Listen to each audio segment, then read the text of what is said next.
messieurs, et bienvenue encore une fois à Face à la vérité.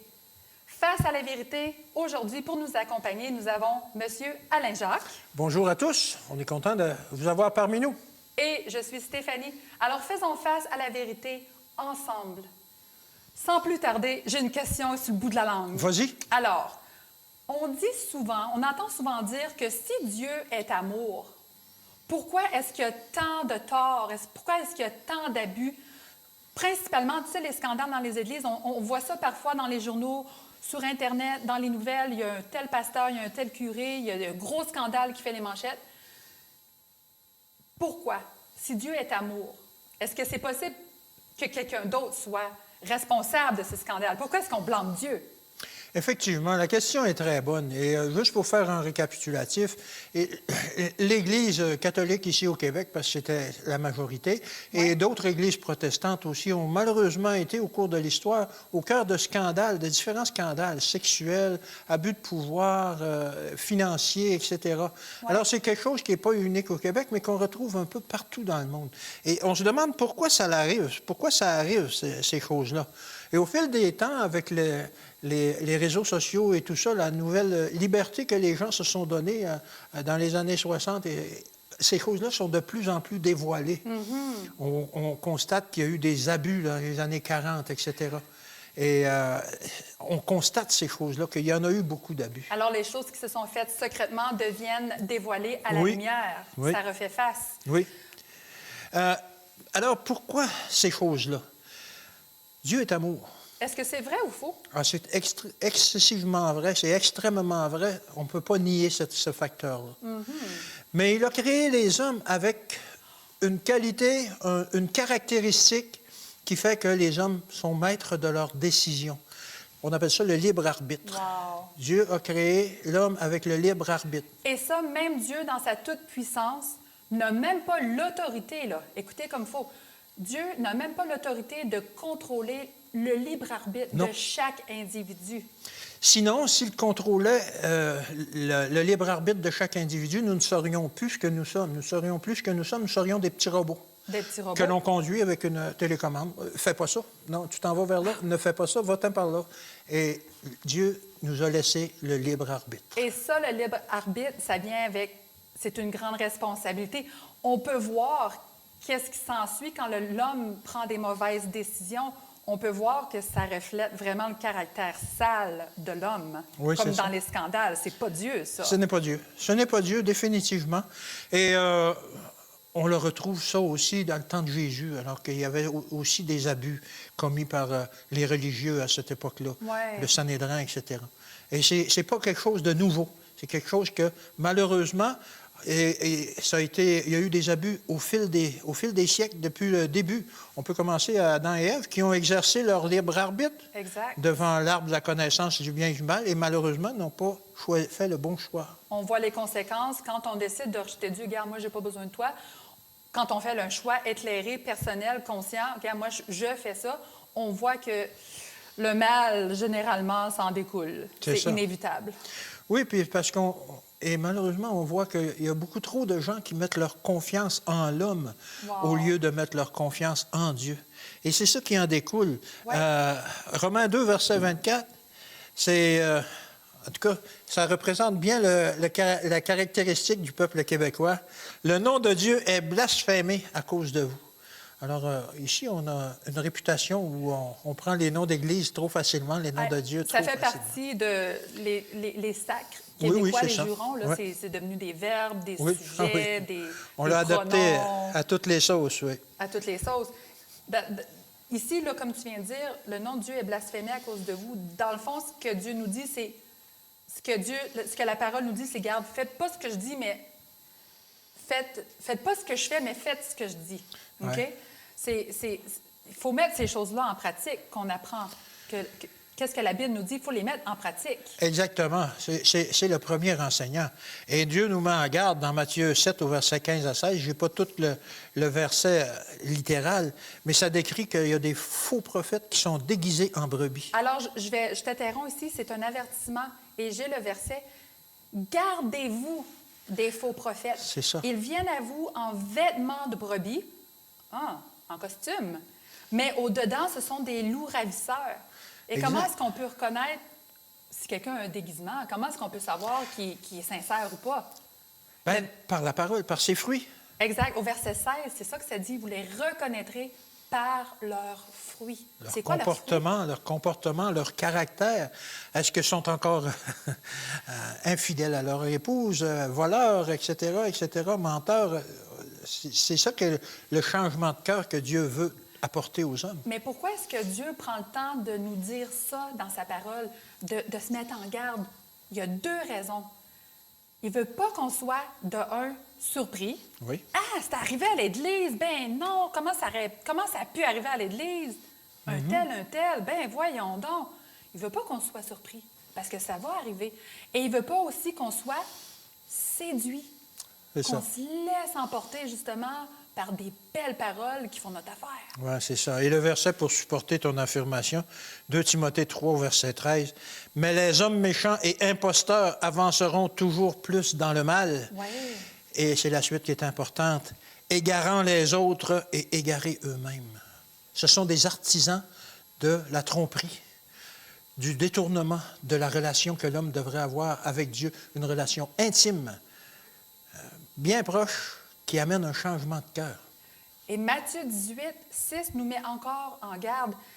Malheur à celui qui scandalise un petit qui croit en moi.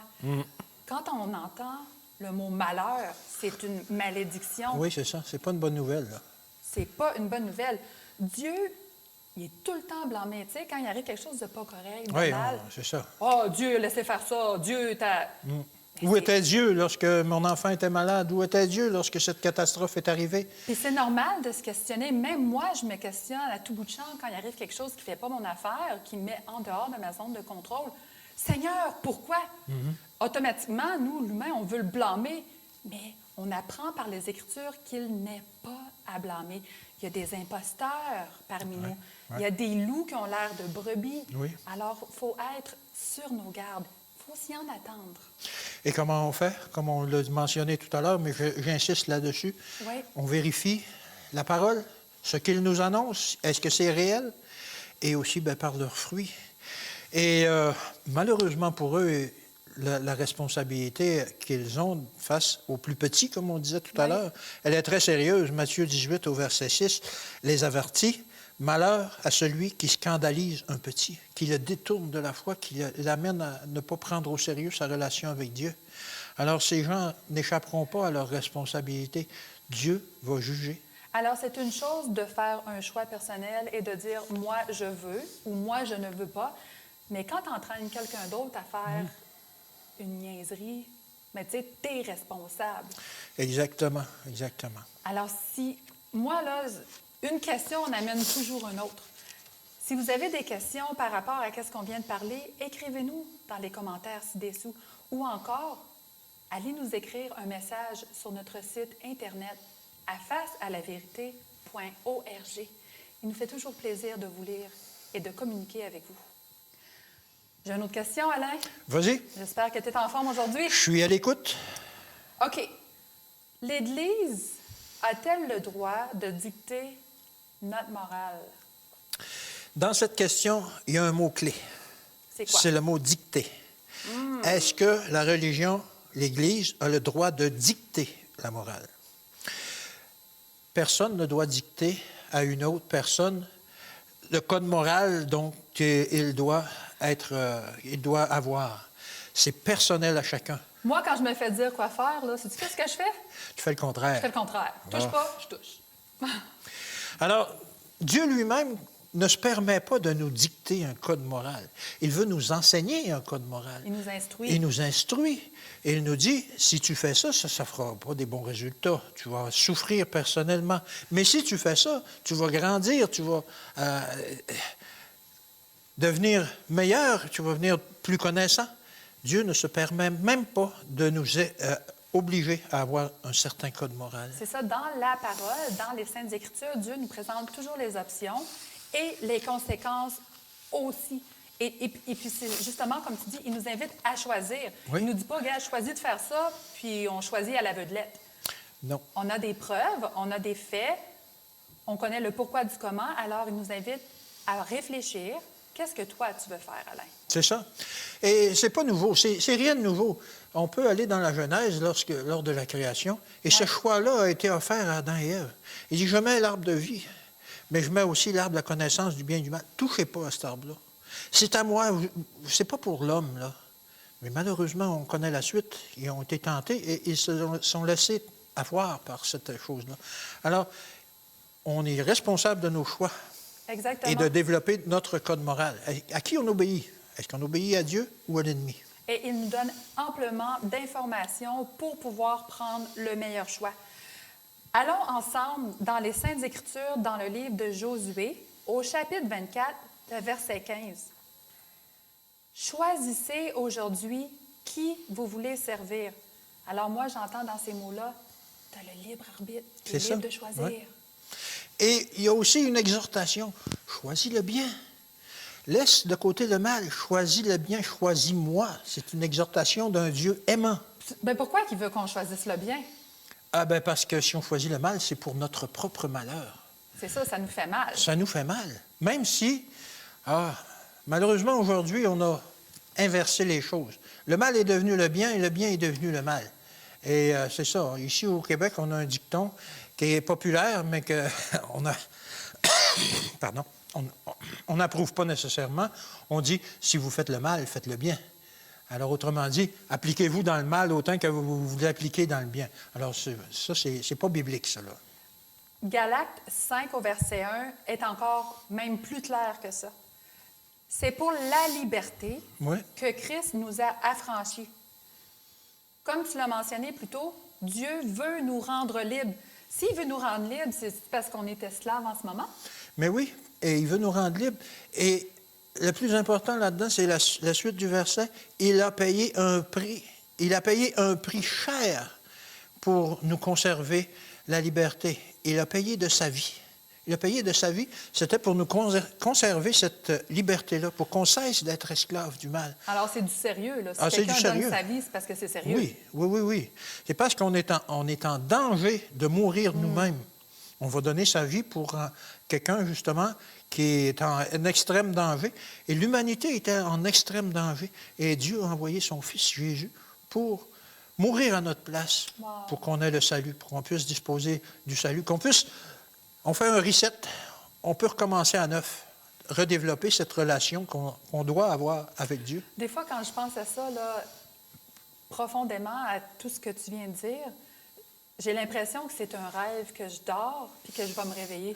C'est tellement gros. Merveilleux, oui, gros, merveilleux. C'est tellement gros, merveilleux, c'est comme... Ça se peut pas que ce soit la réalité. Mais c'est la réalité. On a un Dieu qui nous a créés, un Dieu qui est venu mourir pour nous. Tu sais, on dit, c'est arrivé il y a 2000 ans. Si, c'est arrivé. Mais c'est tellement gros que ça nous dépasse. Ça me laisse bouche bée, ça me laisse perplexe, bouche bée, en admiration devant un tel Dieu. Avec tant d'amour, tu sais, Dieu de l'univers qui va prendre du temps à venir avec une petite parcelle de poussière. Là, tu sais, je me compare à une petite parcelle de poussière. Faire quelqu'un avec ça. Hein? Imagine-toi quelqu'un qui ressemble à Jésus par le caractère. Et comment est-ce qu'on peut faire ça? Vous pouvez vous demander peut-être, comment qu'on fait ça? Comment qu'on fait ça?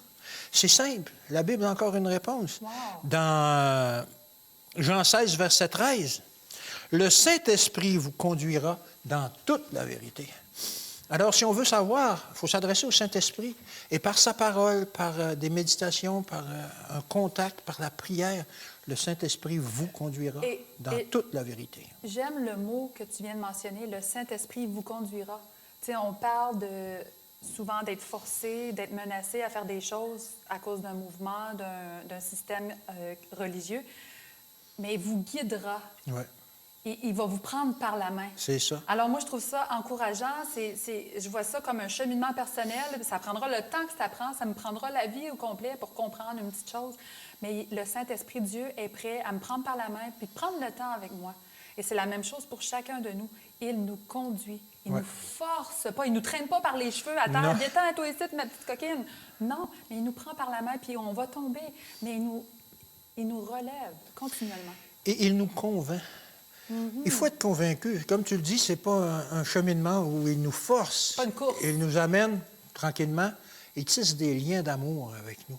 Et il y a un verset qui parle de ça, Romains 14 au verset 5, qui nous dit que chacun soit pleinement convaincu en son esprit.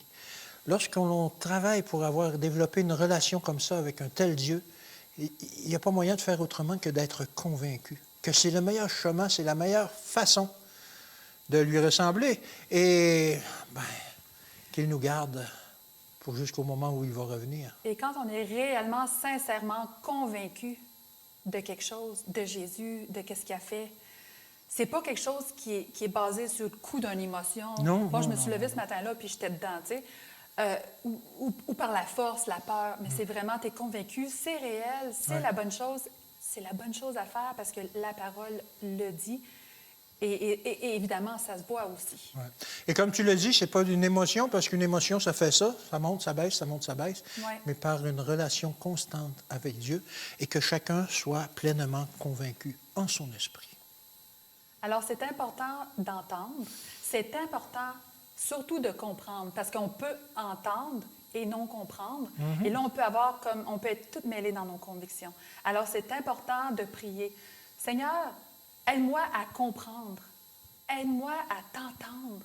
C'est quoi le message que tu as pour moi? C'est quoi la réponse à ma question? Je me questionne par rapport à ça. C'est quoi la réponse? Tu as une question sur le cœur? Tu as quelque chose qui te trouble, qui t'inquiète? Pose la question. Et ensemble, nous irons voir dans la parole de Dieu quelle est la réponse. Car rappelons-nous que chaque question a une réponse, et pas n'importe laquelle. Chaque question a la vérité avec Jésus dans ses Saintes Écritures. J'ai une autre question. Oui? Alors, allons-y. Allons-y encore une fois. La religion a-t-elle fait plus de mal que de bien? Ben, mettons par exemple ici au Québec. Je dis au Québec parce qu'on est au Québec et nous sommes tous les deux Québécois. Est-ce que, d'après tes connaissances, d'après ce que tu as entendu, les faits, est-ce que... On peut même dire d'après ce que j'ai vécu, parce que j'étais de cette époque-là. Ouais, moi, je n'étais pas encore née. Non. Conte-nous ça. Ah, c'est ça. Mais malheureusement, on doit répondre oui à cette importante question. Mais ce n'est pas une chose qui est arrivée uniquement au Québec. C'est arrivé un peu partout dans le monde. Et puis, on n'essaie pas de rabaisser le Québec ici. Non. C'est pas l'intention du tout. Le problème, c'est que quand la religion devient un système humain, on délaisse Dieu. D'une certaine façon. Et on applique des règles, des traditions, des règlements, des façons de faire. Et on met ça au premier degré plus importante que la relation qu'on doit avoir avec Dieu. Et c'est à ce moment-là qu'il y a des abus et qu'il y a des déceptions de la population. Parce qu'on ne peut pas abuser continuellement d'une population sans qu'un jour elle se réveille et qu'elle conteste et qu'elle rejette aussi la religion à ce moment-là. C'est normal. C'est normal. Quand tu es blessé, tu cherches à te protéger et puis ça l'arrête.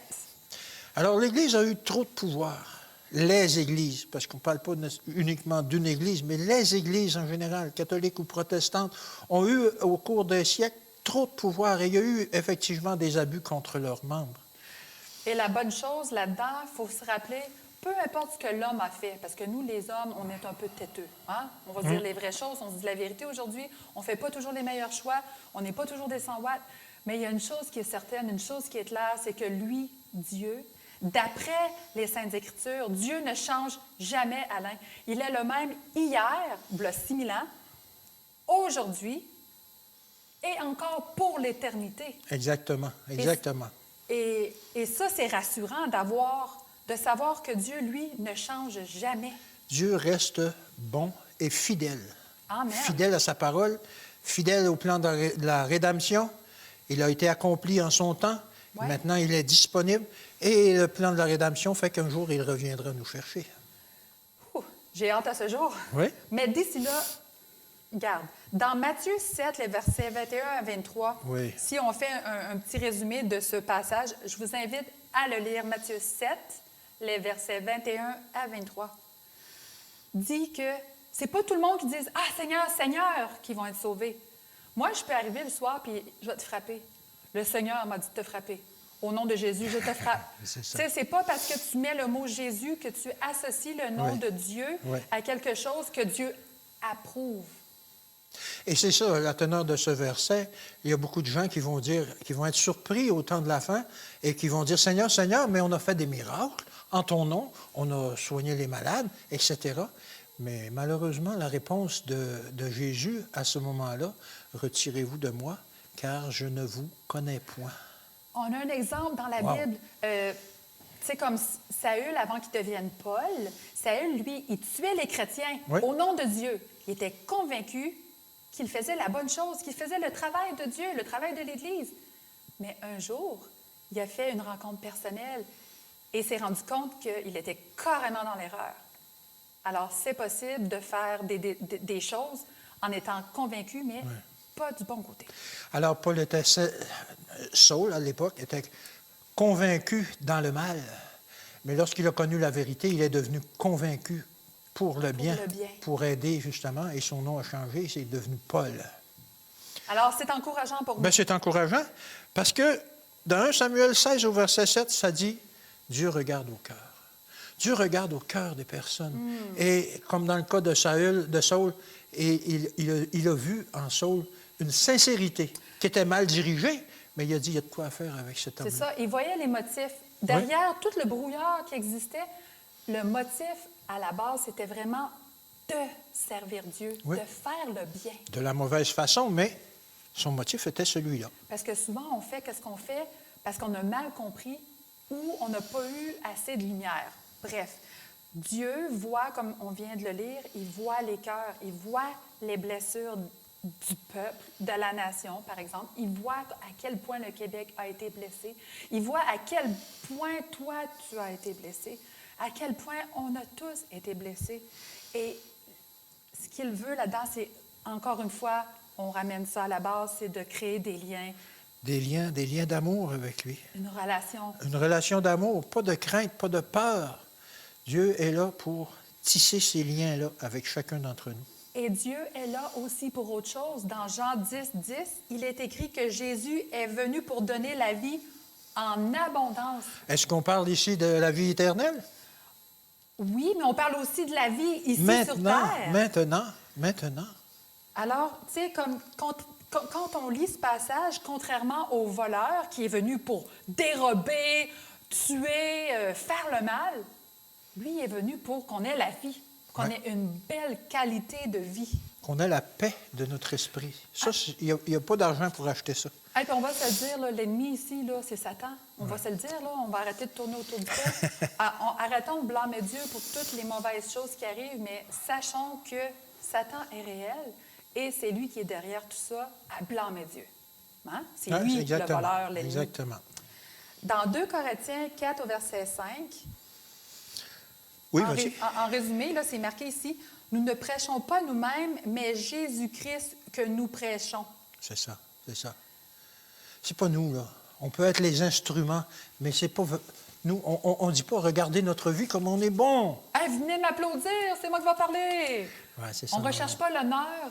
On prêche Jésus-Christ, le Sauveur. C'est ça. Moi, je ne cherche pas à faire de l'argent. Regarde, de toute façon, je ne suis pas payée pour faire des choses pour l'Église et je ne veux pas de salaire non plus parce que mon salaire, c'est la vie éternelle. Amen. Il n'y a personne qui peut, il n'y a aucun humain qui peut accoter cette offre d'emploi, la vie éternelle. Mais tu sais, c'est pas les honneurs. Non. Alors, c'est vraiment important de prêcher Jésus. Et puis Jésus n'appelle pas des super-héros à venir prêcher, on s'entend?